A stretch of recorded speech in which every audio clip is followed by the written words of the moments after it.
Assalamualaikum warahmatullahi wabarakatuh. Bismillahirrahmanirrahim. Anak-anak dan para pecinta ilmu biologi, kita kembali akan mempelajari tentang ekosistem. Dan pada kesempatan kali ini, kita akan fokus membicarakan tentang aliran energi dan daur materi. Selamat menyimak dan selamat belajar. Semoga sukses. Peran komponen ekosistem dalam aliran energi dan daur biogeokimia. Di dalam ekosistem terjadi aliran energi dan aliran materi melalui berbagai komponen ekosistem dengan melibatkan makhluk hidup dengan lingkungannya. Ada beberapa perbedaan antara aliran energi dan aliran materi. Kita akan jelaskan sebagai berikut. Yang pertama, energi yang mengalir dalam ekosistem berasal dari luar, yaitu dari matahari. Sedangkan materi tidak diperoleh dari luar. Materi diperoleh dari lingkungan abiotik. Yang kedua, aliran energi dapat mengalami reduksi di sepanjang lintasan dan tidak membentuk daur energi. Sedangkan aliran materi berjalan membentuk daur materi. Materi dapat dimanfaatkan kembali secara terus-menerus. Jadi dapat kita simpulkan bahwa aliran energi itu berasal dari matahari ke produsen, kemudian ke konsumen, dan lingkungan di dalam ekosistem. Kemudian daur materi itu terjadi di antara produsen dan konsumen di dalam ekosistem. Kita akan mempelajari tentang aliran energi. Semua makhluk hidup membutuhkan energi. Energi tersebut digunakan untuk tumbuh, bergerak, dan juga bereproduksi. Energi tersebut berasal dari matahari yang ditangkap oleh produsen atau tumbuhan dan yang akhirnya masuk ke dalam rantai makanan. Di dalam ekosistem, makhluk hidup memiliki beberapa posisi.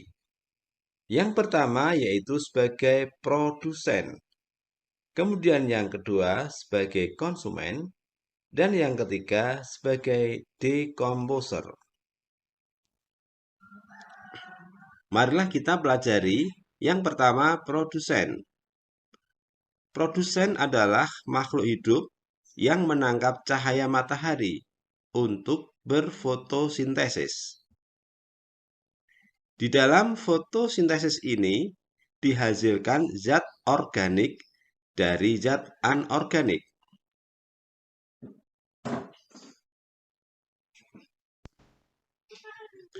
Banyaknya energi cahaya yang dapat diubah menjadi energi kimia oleh produsen disebut produktivitas primer.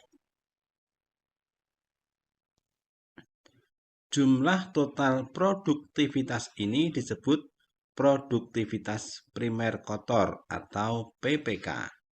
PPK dikurangi respirasi seluler disimpan oleh tumbuhan disebut sebagai produktivitas primer bersih atau PPB. Yang kedua, konsumen. Konsumen merupakan makhluk hidup yang membutuhkan energi kimia yang berasal dari produsen atau PBB. Energi ini disimpan dalam tubuh konsumen dan detritus. Inilah yang disebut sebagai produktivitas sekunder. Dari uraian tadi dapat kita rumuskan PPB sama dengan PPK dikurangi RS, di mana PPB adalah produktivitas primer bersih, PPK produktivitas primer kotor, dan RS adalah respirasi seluler. Selanjutnya, reaksi fotosintesis dapat dituliskan sebagai berikut.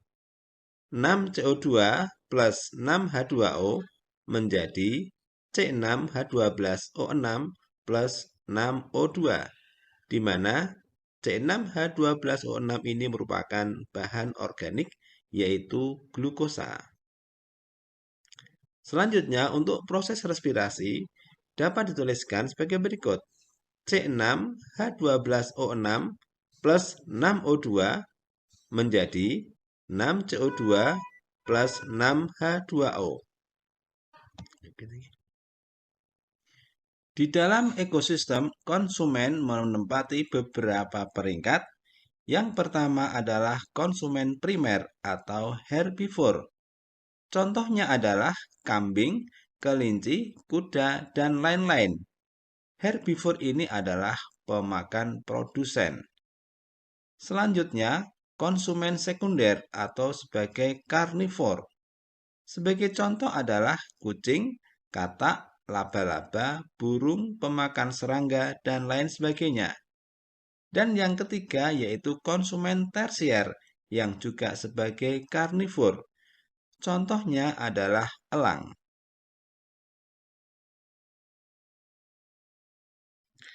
Yang ketiga, decomposer. Decomposer merupakan makhluk hidup yang mendapatkan makanan dengan cara menguraikan sisa makhluk hidup atau bangkai. Decomposer disebut juga sebagai detritus atau pengurai. Contohnya adalah jamur dan bakteri. Selanjutnya, kita akan membahas tentang daur materi. Aliran energi kimia atau yang disebut juga sebagai daur materi dapat diperlihatkan melalui dua cara, yaitu melalui rantai makanan dan jaring-jaring makanan. Rantai makanan. Rantai makanan adalah peristiwa makan dan dimakan dalam satu arah. Aliran energi kimia mengalir dalam satu arah melalui sejumlah makhluk hidup. Sebagai contoh, rumput dimakan kelinci, kelinci dimakan ular, ular dimakan elang.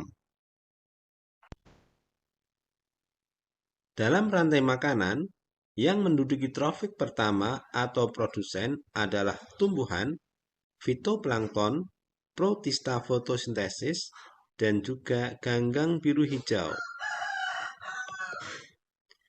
Bila suatu rantai makanan dimulai dari sisa organisme yang telah mati, kemudian detritivor atau pengurai, kemudian pengurai tersebut dimakan oleh makhluk hidup lain, maka rantai makanan tersebut disebut rantai makanan detritus.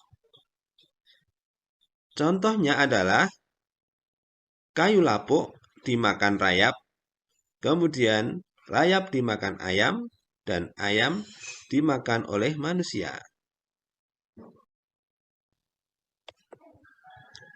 Dalam daur materi, maka energi kimia akan didaur ulang. Semua makhluk hidup yang mati akan diurai oleh pengurai. Jamur, rayap, cacing tanah, belatung, keluing, dan juga bakteri akan mengurai sisa makhluk hidup menjadi zat anorganik. Pada akhirnya, zat anorganik tersebut akan diserap oleh tumbuhan.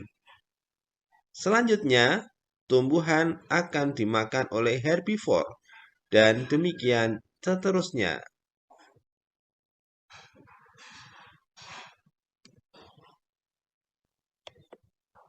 Selanjutnya, kita akan membahas jaring-jaring makanan.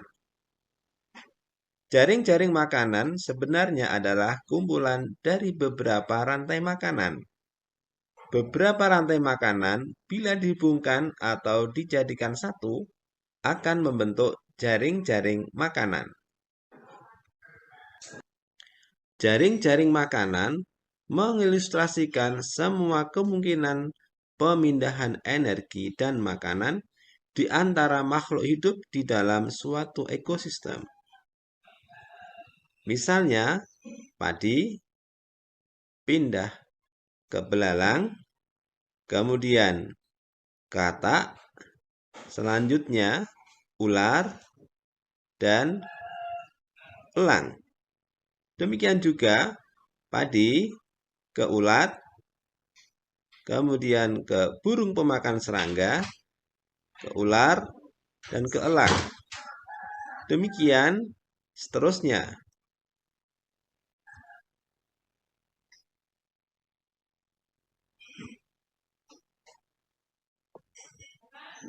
Pada akhirnya, semua makhluk hidup akan mati dan diuraikan oleh detritivore. Jadi, dalam daur materi, energi kimia mengalami perputaran sebagai berikut. Produsen, konsumen primer, konsumen sekunder, detritivore, dan ke akhirnya kembali ke produsen. Demikian seterusnya. Dan bila daur materi digabungkan dengan aliran energi, akan nampak skema seperti ini. Matahari, produsen, konsumen primer, konsumen sekunder, detritivore atau pengurai, dan akhirnya kembali kepada produsen. Demikian seterusnya. Anak-anak dan para pecinta ilmu biologi, sekian bahasan kita dan sampai jumpa. Soal latihan. Jawablah pertanyaan-pertanyaan berikut ini dengan benar. 1. Jelaskan dua perbedaan antara aliran energi dan daur materi. 2. Siapakah yang dimaksud produsen dan apa peranannya dalam ekosistem? 3. Buatlah satu contoh rantai makanan detritus. 4. Perhatikan jaring-jaring makanan di bawah ini. Buatlah dua rantai makanan daripadanya.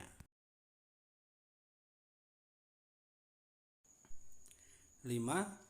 Apa peranan detritivore dalam ekosistem?